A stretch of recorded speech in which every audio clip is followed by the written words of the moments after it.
주님의 가르치신 기도, 오늘 그 네 번째 시간입니다. 주님은 기도를 가르쳐 달라는 제자들에게 이 짧은 기도를 통해서 기도의 정수를 보여주셨습니다. 기도를 가르쳐 주실 때 기도를 배우는 것도 중요하지만 더 중요한 것은 기도를 직접 하는 것입니다. 지난 금요일에 가장 선교를 많이 하는 전 세계에 있는 자랑스러운 LA 은혜 한인교회 한기용 담임 목사님께서 오셔서 간증 겸 말씀을 전해주셨는데요. 그 교회의 비결이 뭘까? 비밀이 뭘까? 어떻게 저렇게 선교할 수 있는가? 그 핵심에는 결국은 기도가 있습니다. 목사님의 기도가 있고 성도들의 정말 뜨거운 기도가 있습니다. 결국은 기도는 어떻게 하는지를 배우는 것도 중요하지만 정작 기도하지 않으면 다 소용없는 것입니다. 저희들이 주님의 가르치신 기도를 직접 배우면서 여러분들이 좀 실천하셔서 좀 기도가 쌓이고 기도가 쌓이는 가운데 기도의 맛을 알고 또한 기도의 맛을 알 때에 기도의 응답의 기쁨도 누릴 수 있는 여러분들 되시기를 예수님의 이름으로 간절히 축원합니다. 주님이 가르쳐준 기도는 먼저는 아버지를 부르는 것입니다. 우리 아버지, 이게 첫 번째 표현입니다. 그리고 하늘에 계신 그 수식하고 있습니다. 여러분들 한 주간 살면서 아버지를 기억하셨습니까? 아버지를 부르셨습니까? 아버지라고 부르기만 해도 내 길을 가다가 이게 전환이 됩니다. 기도는 전환입니다. 내 생각, 내 뜻으로 가다가 아버지, 하늘에 계신 우리 아버지를 부를 때에 우리의 그 삶의 방향은 다시 아버지께로 맞춰지는 것입니다. 예수님께서 하셨던 기도의 첫 번째 세 개의 간구는 모두 아버지를 중심으로 한 기도로 이루어졌습니다. 그래서 아버지의 이름이 거룩히 여김을 받게 해달라는 기도이고요, 아버지의 나라가 오게 해달라는 두 번째 간구, 세 번째 오늘 간구는 아버지의 뜻이 하늘에서와 같이 땅에서도 이루어지게 해달라는, 모두 아버지에게 초점을 맞추고 있습니다. 우리는 기도할 때 때로는 먼저 우리, 나, 여기에 초점을 맞출 수 있지만 예수님의 가르쳐주신 기도는 아버지, 또 아버지의 이름, 아버지의 나라, 아버지의 뜻, 철저하게 아버지에게 맞춰져 있는 것입니다. 결국 기도는 아버지께 드리는 것이고, 아버지께 초점을 맞출 때에 아버지의 그 뜻과 아버지의 나라를 구할 때 이 모든 것들은 더해 주시는 것입니다. 그럼 우리는 기도할 때 아버지를 잊지 말고 아버지에게 집중해서 기도해야 될 것입니다. 자, 오늘 이 세 번째 간구인 뜻이 하늘에서 이루어진 것 같이 땅에서도 라는 제목의 말씀을 전하면서 첫 번째, 여러분들 설교 노트를 보시면, 주보를 보시면서 첫 번째 아버지의 뜻이란 무엇일까부터 좀 다시 생각해 보면 좋겠습니다. 아버지의 뜻은 뭘까? 성경에서 말하는 아버지의 뜻의 시작은 뭘까 했을 때 첫 번째는 아버지의 뜻은 원복이라고 부를 수 있습니다. 아버지는 우리에게 복을 주길 원하신다는 것입니다. 원복, 원죄 우리가 많이 듣지 않습니까? 아담과 하와가 지금 원죄 전에 하나님은 원복을 주셨습니다. 오리지널, 근원적인, 아주 원래부터 있는 하나님의 마음은 우리에게 복을 주는 것입니다. 오리지널 블레싱, 원복을 주시는 겁니다. 우리 교회 어떤 성도님 남편분 성함이 원복인데요, 얼마 전에 장례를 치르긴 하셨는데 제가 참 이름 좋다 그랬습니다. 원복, 얼마나 좋습니까? 하나님이 원래 주신 그 복, 그것은 무엇입니까? 하나님께서 세상을 창조하시고 여섯 번째 날 마지막에 하나님의 형상대로 사람을 만드시고 생육하고 번성하고 땅에 충만하라고 말씀하시면서 그들에게 복을 주셨습니다. 남자와 여자를 만드시고 그들에게 오리지널 블레싱, 복을 주셨습니다. 하나님은 복을 주기를 좋아하는 분입니다. 하나님은 우리가 잘 되기를 좋아하시는 분입니다. 바로 그것이 하나님의 마음입니다. 원복, 하나님께서 여러분들에게 원복을 주시기를 간절히 축원합니다.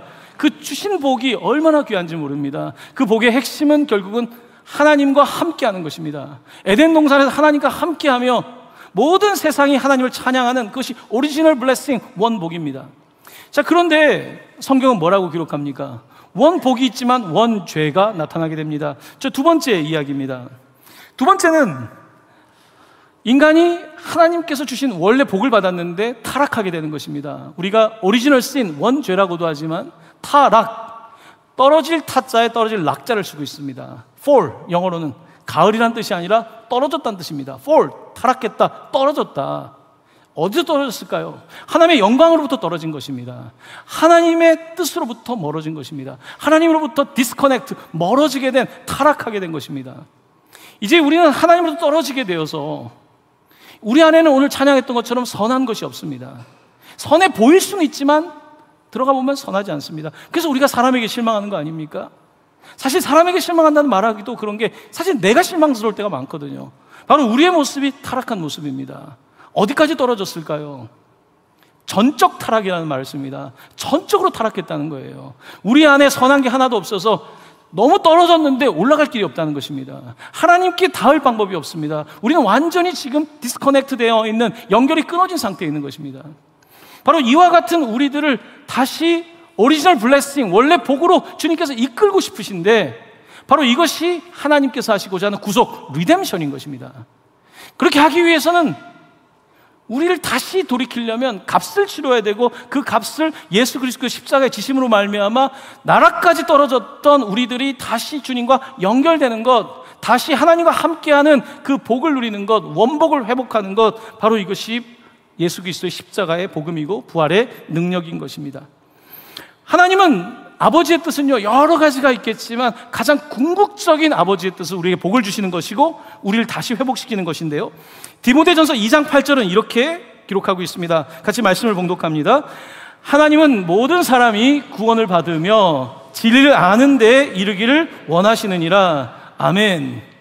하나님은 타락한 우리들이, 모든 사람들이 이 복음을 듣고 구원받기를, 진리에 이르기를 원하신다는 것입니다. 바로 이 일을 위해서 예수 그리스도께서 이 땅에 오신 것입니다. 바로 우리를 구속하기 위해서, 다시 원복으로 이끌기 위해서 그가 오신 것입니다.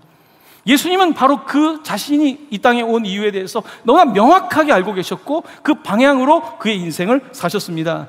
요한복음 6장 39절에서 예수님은 아버지의 뜻을 이렇게 분명히 선언하고 있습니다. 같이 말씀을 봉독합니다. 나를 보내신 이의 뜻은 내게 주신 자 중에 내가 하나도 잃어버리지 아니하고 마지막 날에 다시 살리는 이것이니라. 아멘. 나를 보내신 아버지의 뜻은 내게 주신 이들을 다 잃어버리지 않는 것입니다. 잃어버린 한 마리의 양 99마리를 놓고서라도 그 한 마리를 잡는 것이 아버지, 아들의 목적이고요, 그리고 아버지의 뜻은 살리는 것입니다. 사단은 계속해서 도둑질하고 죽이고 빼앗으려고 하지만 우리 주님께서는 이 땅 가운데 오셔서 우리를 살리려는 것입니다. 아버지의 원복은 살리는 것입니다.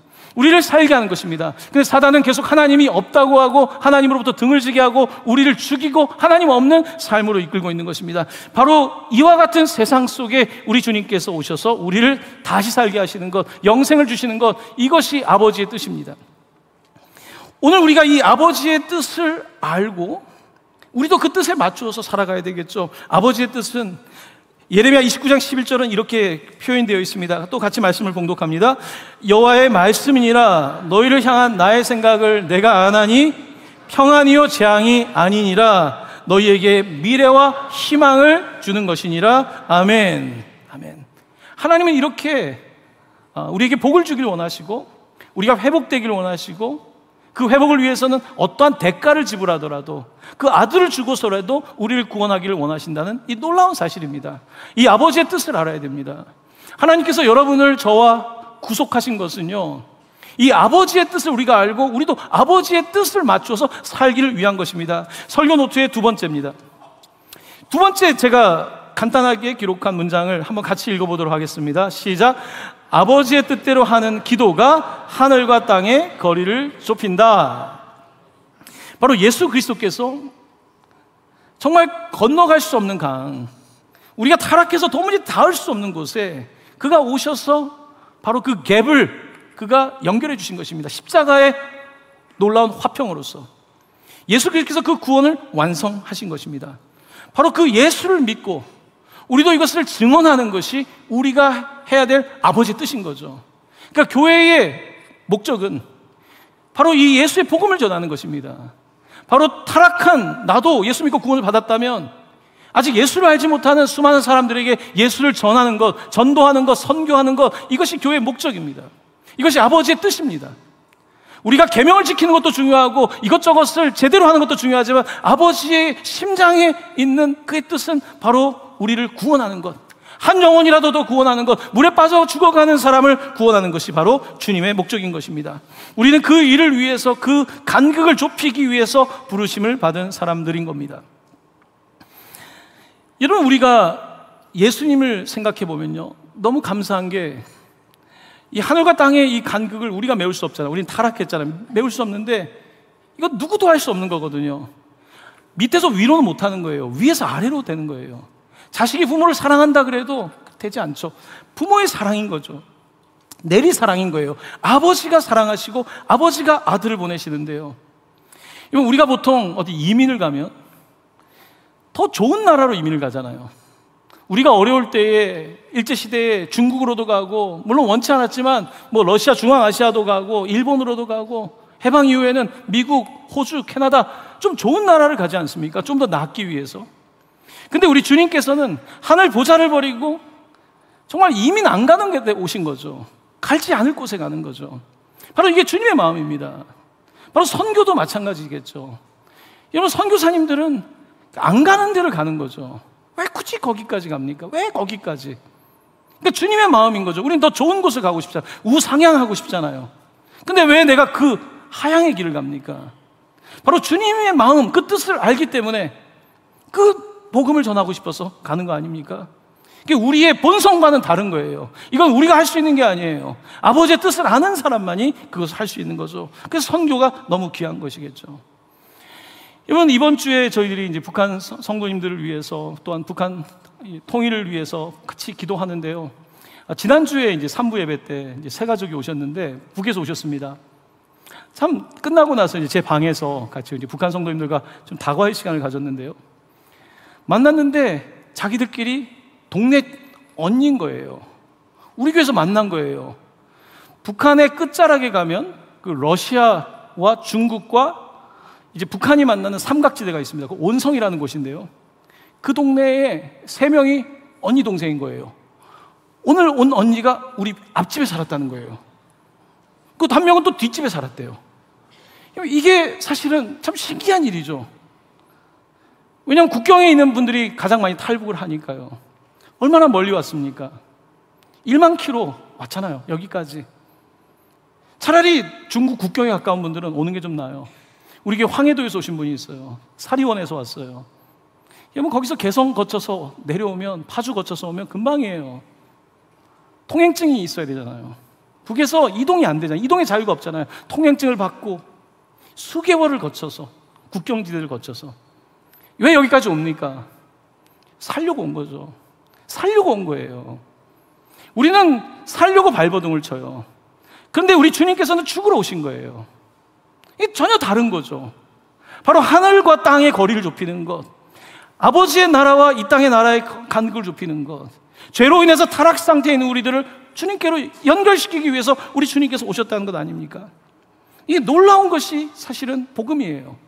이 복음을 우리가 들었고, 우리는 이제 그 복음에 통해서 아버지의 뜻을 알게 된 거죠. 아, 아버지는 나뿐만이 아니라 저들도 구원하기 원하시는구나. 저 아직 복음을 듣지 못했던 저 unreached people, 아직까지 복음이 전혀 리치가 안 된 그분들에게 복음이 전파되길 원하고 계시는 것입니다.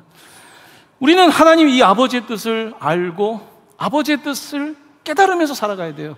안 그러면 금방 내 생각, 내 뜻, 아까 찬양도 하지만 늘 내 생각, 내 뜻이 앞서는 우리들은 늘 주님의 그 복음을 통해서 아버지의 뜻을 알아가야 되는데요. 종교개혁가인 마틴 루터는 이 세 번째 강구, 오늘 설교의 이 주제인 세 번째 강구에 대해서 굉장히 심도 있는 어떤 내용을 말하고 있는데요. 한번 화면을 보면서 마틴 루터의 증언을 한번 들어보겠습니다. 같이 읽습니다. 우리에게 은혜를 부어주셔서 온갖 질병과 가난, 수치와 고통, 역경을 기꺼이 견디며 주님의 거룩한 뜻이 그 가운데서 우리의 뜻을 십자가에 못 박고 있음을 알게 해 주소서. 아멘. 굉장히 독일어니까 아마 번역이 조금 우리에게 쉽지 않은 부분도 있겠지만 분명한 것은요, 이런 거죠. 이 여러 가지 질병과 고통과 이런 수치와 같은 이런 상황들은 사실 은혜로 기꺼이 이기는 것이고, 이 고난을 이기는 가운데서 어떤 하나님께서 은혜를 주시냐면 하나님의 거룩한 뜻이 나의 뜻을 십자가에 못 박아준다는 거예요. 아버지의 뜻이 내 뜻을 십자가에 못 박으면서 이제 내가 아버지로 인해서 사는 거죠. 그동안은 내가 산다고, 내가 타락한 내가, 선한 것 없는 내가 나름대로 열심히 살았는데 나로 인하여 구원이 이루어지는 것이 아니라 아버지의 뜻으로 내가 구원에 이르는데, 내 뜻이 아버지의 뜻에 십자가에 못이 박히는데 그것은 고난을 통해 준다는 거예요. 그 고난과 어려움을 통해서 아버지의 뜻을 알게 되는 거죠. 여러분, 더 젊을 때는 아버지 뜻을 잘 몰랐죠. 부모님 마음 몰랐죠. 나이 들어가면서 부모님이 이 나이 때 이러셨겠구나, 이제 좀 알잖아요. 내가 그 나이를 지나가 보니까 아버지는 이때 이 고민을 하셨겠구나, 엄마는 이 고민을 하셨겠구나. 이게 살아보면서 아는 거잖아요. 하나님께서는 아버지의 뜻을 우리 가운데 알려주실 때에 우리가 살아가면서 이 뜻을 알 수 있도록 하는데, 거기에는 고난과 질병과 아픔도 포함되어 있다는 것입니다. 바울은 이 놀라운 주님의 가르침에 대해서 좀 같은 맥락입니다. 갈라디아서 6장 14절에서 이렇게 고백하고 있습니다. 같이 말씀을 봉독합니다. 그러나 내게는 우리 주 예수 그리스도의 십자가 외에 결코 자랑할 것이 없나니 그리스도로 말미암아 세상이 나를 대하여 십자가에 못 박히고 내가 또한 세상을 대하여 그러하니라. 아멘. 아멘. 세상과 나 사이에 세상도 못 박혀서 나랑 이제 이런 관계가 되고, 또 나도 세상에 대해서 십자가에 못 박혔다라고 말하면서 이제는 내 뜻이 아니라, 세상을 살아가는 내 뜻이 아니라, 이 세상이 아니라 아버지의 뜻, 바로 그 아버지의 뜻을 구하며 살아간다고 사도 바울도 고백하고 있는 것입니다. 사랑하는 성도 여러분, 우리 그리스도인은 천국과 지옥, 하늘과 땅을 좁히는 사람들이에요. 우리가 좁힐 수 있는 건 아니에요. 아버지 아들 예수 그리스도가 하신 일을 우리는 증거하는 거예요. 그가 이렇게 하셨다. 우리는 계속해서 기도하면서 이것을 좁히고, 우리가 선교하고 사역하고 착한 행실을 통해서 이 간극을 좁히는 것이 우리 그리스도인들이 해야 될 일인 것입니다. 바로 그것이 교회인 것입니다. 바로 그래서 교회를 향해서 주님께서는 마태복음 16장 19절에서 이렇게 말씀하셨습니다. 또 같이 말씀을 봉독합니다. 내가 천국 열쇠를 내게 주리니 내가 땅에서 무엇이든지 매면 하늘에서도 매일 것이요 내가 땅에서 무엇이든지 풀면 하늘에서도 풀리리라 하시고. 아멘. 아멘. 하늘과 땅을 우리가 열쇠를 주셔서 하늘을 풀려면 땅에서 풀고 하늘을 매려면 땅에서 매면 된다. 바로 그 권능을 주셨다는 것입니다. 바로 예수의 이름을 주신 것입니다. 주는 그리스도시요 살아계신 하나님의 아들이라 고백하는 교회에게 이 천국과 이 지옥 사이에서, 하늘과 땅 사이에서 이것들을 열 수 있는 권세를 주셨다고 말씀하고 있습니다. 우리는 그 권세를 받은 교회입니다. 우리는 그 권세를 받은 성도입니다. 하늘과 땅의 간극을 좁히는 사람들, 바로 이것이 우리의 소명이고 부르심인 것입니다. 오늘 이제 말씀의 주보의 세 번째 이야기입니다. 제가 오늘 설교에서 가장 중요하게 생각하는 대목은 바로 이 3번에 있습니다. 3번 한번 같이 읽어보겠습니다. 아버지의 뜻은 오직 기도로 실천하는 사람만이 안다. 아버지의 뜻은 오직 기도로 실천하는 사람만이 안다. 이 말은 제 말이 아니라 요한복음 7장 17절에 예수님의 말씀이기도 합니다. 같이 말씀을 읽어보겠습니다. 시작. 사람이 하나님의 뜻을 행하려 하면 이 교훈이 하나님께로부터 왔는지 내가 스스로 말함인지 알리라. 아멘. 사람이 하나님의 뜻을 행하려고 해야지 내가 아버지의 뜻인지 아닌지를 안다. 이렇게 이해하셔도 무리가 없을 것 같습니다. 조금 더 다르게 이야기하면 먼저 행해봐야지 안다는 거예요. 아버지의 뜻을 내가 알고서 행하는 게 아니에요. 내가 아버지 뜻을 알면 하겠습니다. 알면, 그런 사람은 아버지의 뜻을 몰라요. 아버지의 뜻은 기도하고 행하는 사람, 순종하는 사람이 아는 거예요. 그러니까 아버지의 뜻을 계속 말하는 사람들은 모르고 있는 거예요. 지금 해봐야지 아는 거예요. 해보지 않으면 절대로 아버지의 뜻을 알 수가 없어요. 헌신하지 않고 아버지의 뜻을 말할 수가 없는 거죠. 여러분, 창세기에 나와 있는 요셉의 예를 들어보면요, 요셉이 그 형들한테 팔려서 애굽의 노예로 가지 않습니까? 그곳에서 그가 얼마나 고생합니까? 아버지는 왜, 그러니까 하늘 아버지는 왜 나에게 이렇게 하셨을까? 내가 뭘 잘못했다고 이렇게 팔려도 그냥 팔린 게 아니라 형들한테 팔렸잖아요. 도대체 내가 뭘 잘못했을까? 내가 아버지가 준 채색 옷을 입고 너무 나댔나? 내가 너무 싸가지 없게 굴었나? 뭐 여러 생각은 할 수 있겠죠. 그렇지만 여전히 납득이 안 되잖아요. 그 땅에서 열심히 삽니다. 근데 보디바라라고 하는 군대 장관의 집에서 그것도 주인 여자가 그를 또 이제 사실 꼬시는 거죠. 그러면서 요셉은 어떻게 됩니까? 그 일로 누명을 쓰게 되고 또 감옥에 가죠. 아니, 선한 일을 하는데 나는 왜 이럴까? 감옥에 갔는데 어떻습니까? 열심히 일했는데 열심히 일만 했고 날 이용하기만 했고 누구도 날 도와주지 않고. 요셉은 아버지의 뜻을 알기가 어려웠어요. 여러분, 우리가 아버지의 뜻을 알기가 어려운 게 이런 마음이 있는 거예요. 난 열심히 하고 있는데 내가 뭘 잘못했다고 이런 일을 겪는가? 그때마다 아버지의 뜻을 잘 모르겠어요. 그리고 심지어 아버지가 없는 것 같아요. 하나님 없는 것 같아요. 많은 사람들은 그렇게 이야기합니다. 자, 그런데 하나님 아버지의 뜻은요, 살아봐야지 알아요.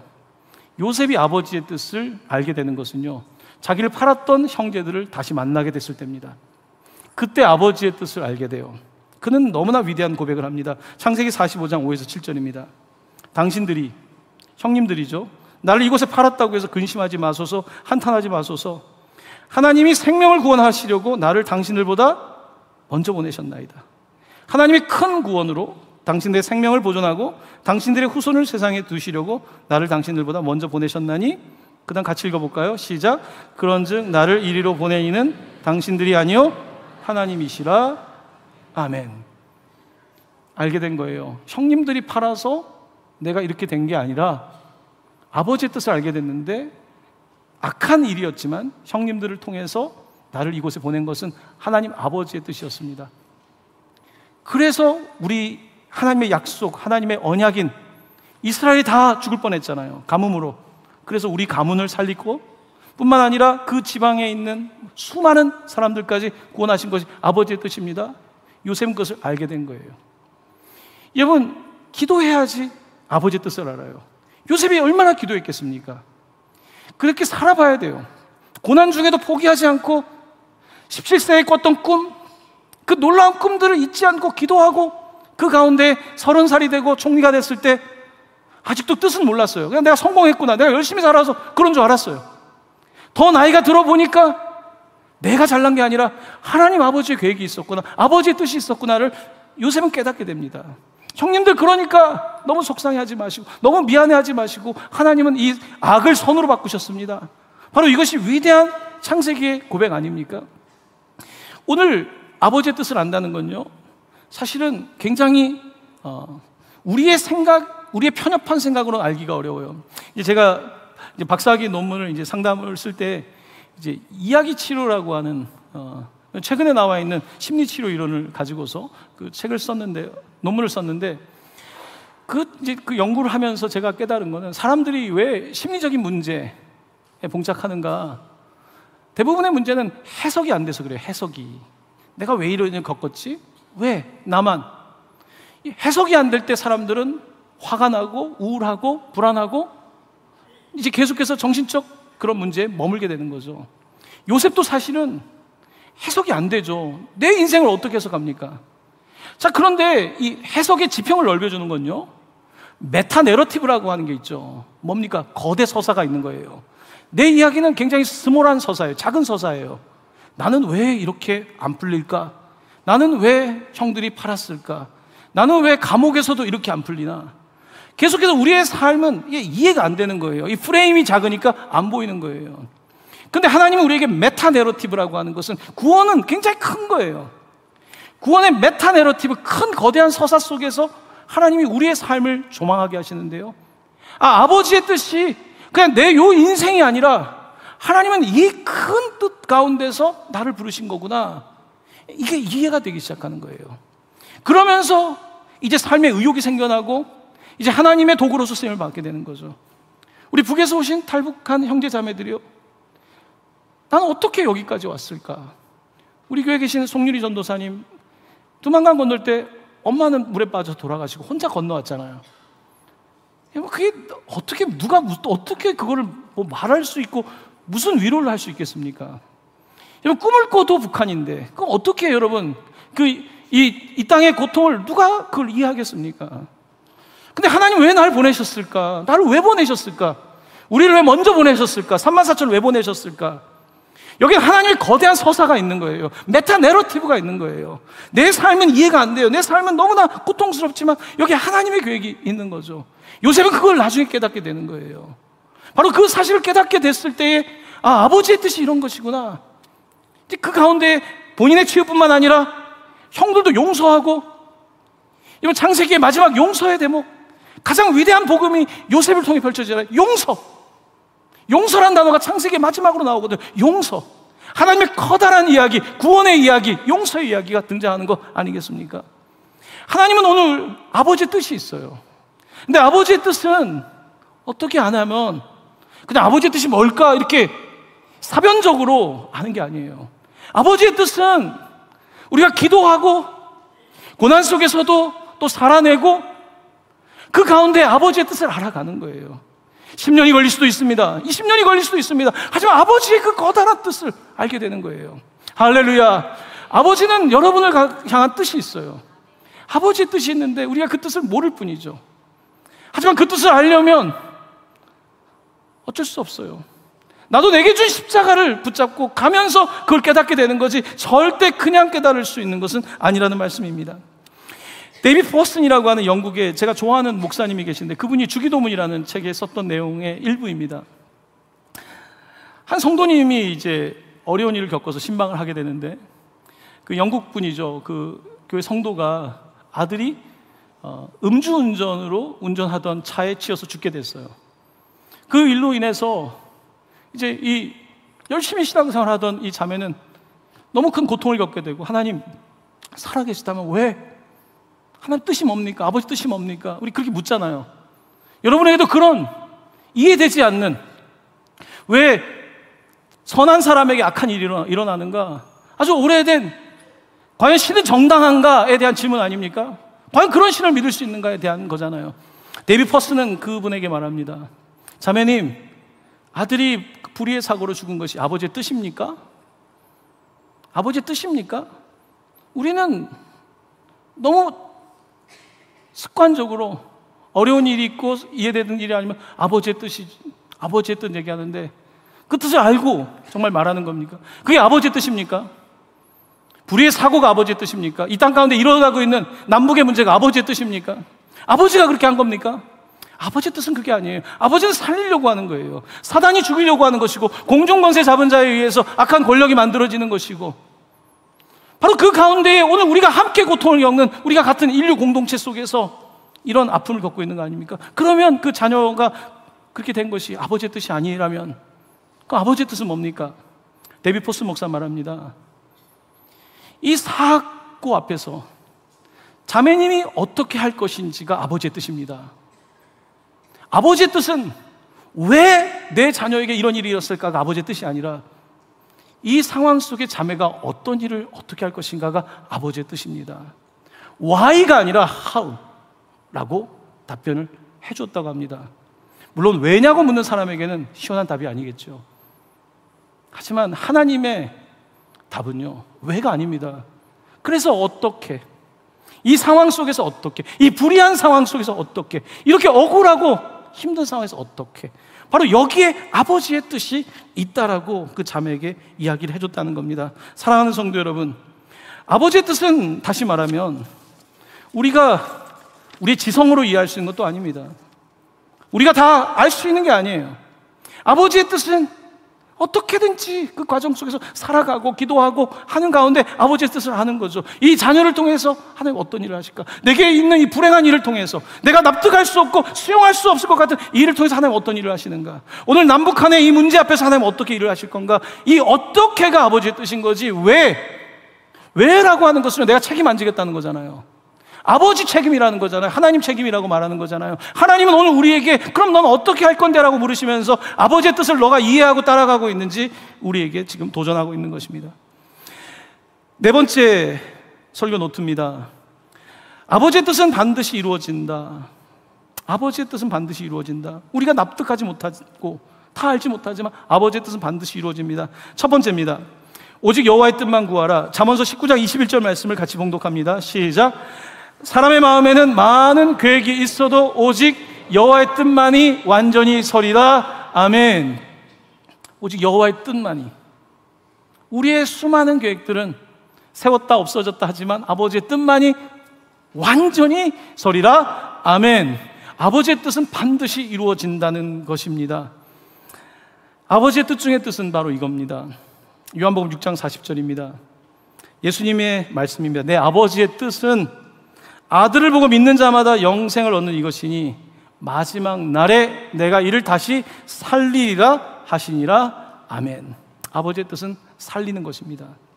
아버지의 뜻은 여러분을 살리는 것, 또 여러분의 가족을 살리는 것, 아직 믿지 않는 사람들을 살리는 것, 바로 이것이 아버지의 뜻입니다. 이것은 반드시 이루어진다고, 반드시 구원은 오리지널 블레싱, 다시 원복은 회복된다고 주님은 말씀하고 계신 것입니다. 두 번째입니다. 아버지의 뜻은 욥의 이야기를 볼 때에 고난을 통해서도 이루어집니다. 두 번째, 욥의 결론을 보라는 것입니다. 아버지의 뜻은 욥에게는 어떻게 이루어졌을까요? 여러분 아시다시피 욥은 동방의 가장 부자였지만 어느 순간에 모든 재산을 잃었고요, 10명의 자녀를 다 잃어버렸고 건강마저 잃어버립니다. 그는 하나님의 뜻에 대해서 묻습니다. 왜? 욥기는 계속 왜의 질문입니다. 왜 이런 일이 일어났습니까? 왜 이런 일이 일어났을까요? 인간은 묻죠. 인간은 하나님한테 질문할 권리가 있다고 생각하고 계속 하나님께 물어봐요. 왜 그렇습니까? 왜 그렇습니까? 욥에게 하나님이 묻기 시작합니다. 너도 그러면 내가 질문해볼게. 답변해봐. 하나도 답변을 못해요, 욥이. 우리는 하나님한테 막 질문할 자유가 있는데 하나님이 질문하니까 답변을 본인도 한 개도 못해요. 그러면서 욥기 42장 2절입니다. 욥의 결론은 이렇습니다. 같이 말씀을 읽겠습니다. 주께서는 못하실 일이 없사오며 무슨 계획이든지 못 이루실 것이 없는 줄 아오니. 이제 하나님의 큰 뜻을 알게 됩니다. 내 생각, 내 뜻, 나는 왜 고난을 당할까? 왜 이런 일이 있을까? 인간적으로 너무나 고통스러운 일이지만 아버지의 뜻, 욥기를 통한 아버지의 뜻. 욥이 없었으면 오늘 우리가 위로받겠습니까? 성경에 욥기가 없다면, 욥기 없는 성경책을 어떻게 읽습니까? 욥기 없는 성경책 읽을 수 없어요, 여러분. 이 인간의 고난에 대해서, 고통에 대해서 욥기가 없다면 성경 66권 가운데 이 성경을 어떻게 우리가 성경을 받아들이겠어요? 욥기, 아버지의 뜻을 우리가 어떻게 압니까? 욥기가 존재하는 이유이겠죠. 정말 고통스럽고 어려운 일을 통해서 하나님이 하시고자 하는 일이 우리가 있다라고 믿는 것 아닙니까? 욥은 고백합니다. 제가 무지한 말로 떠들었습니다. 한마디도 대답 못하면서 내가 지금까지 대답했는데요, 지금까지 제가 귀로만 들었습니다. 이제는 주님을 봅니다. 지금까지 풍월로 알았어. 풍월로 내가 듣던 얘기로 누가 뭐라 하더라, 하나님에 대해서 누가 뭐라 하더라, 카더라 통신으로 내가 풍월로 하나님을 알았는데 이제는 내가 주님을 봅니다. 이제 아버지 뜻을 내가 알겠습니다. 제가 침묵하겠습니다. 다시는 말하지 않겠습니다 라고 말하면서 욥은 아버지의 뜻을 구하는 위대한 고백을 하게 되는 것입니다. 여러분, 고난은 쉽지 않습니다. 하지만 고난은 아버지의 큰 뜻을 알려주는 하나님의 방식입니다.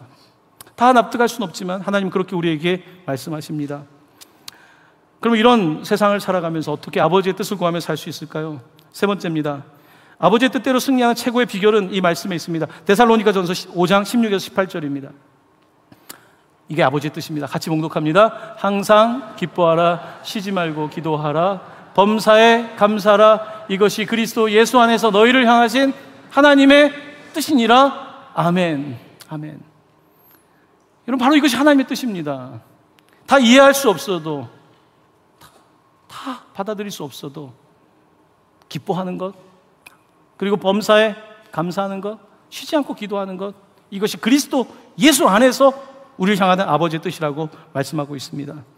아버지의 뜻이 이 땅 가운데 이루어지기를, 정말 그 십자가의 은혜를 알게 된 저희들, 여전히 그 은혜를 잃어버릴 때가 너무나 많습니다. 내 고난 앞에서 무너질 때가 많고, 내 납득되지 않는 내 작은 세계 속에서 무너지기 쉬운데, 하나님께서는 우리 가운데 계속해서 기도하라고 하시고 그 가운데 견뎌낼 힘을 주시고, 은혜 가운데에서 나는 십자가에 못 박히고 아버지의 뜻을 알게 하시고, 요셉같이 그 뜻을 알게 하시고, 하나님은 나를 통해서, 내가 당한 일이지만 나를 통해서 누군가를 다시 살리는 일, 바로 살리는 일, 그 일을 위해서 주님께서 우리를 부르고 계시는 것입니다.